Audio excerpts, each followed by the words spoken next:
ఆయనకు బ్రొక్కినప్పుడు సర్వోన్నతమైన మార్గాన్ని ప్రభు నీకు చూపించబోతున్నాడు. ఇప్పటి వరకు నీవు వచ్చిన మార్గము కాదు, సర్వోన్నతమైన మార్గాన్ని దేవుడు నీకు బయలుపరచబోతున్నాడు. ఉన్నతమైన మార్గాలు దేవుడు నిన్ను నడిపించబోతున్నాడు.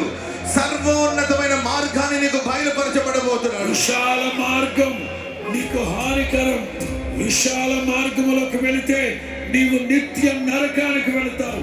సర్వోత్తమమైన మార్గం, ప్రతిష్ఠింపబడిన మార్గం, నిత్య జీవానికి నేను తీసుకువెళ్ళే మార్గం, ఆ మార్గాలలో నడవాలని నీవు తీర్మానం చేసుకుంటే నా ప్రభు నీ కుడి చేతిని పట్టు నడిపించబోతున్నా.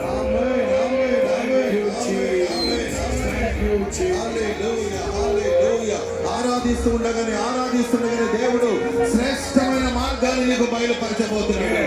శ్రేష్టమైన మార్గాన్ని దేవుడు నీకు చూపించబోతున్నాడు. ఇది వరకు నువ్వు నడిచిన మార్గం కాదు, మేలు కలిగే మార్గమందు నా దేవుడిని నడిపించబోతున్నాడు.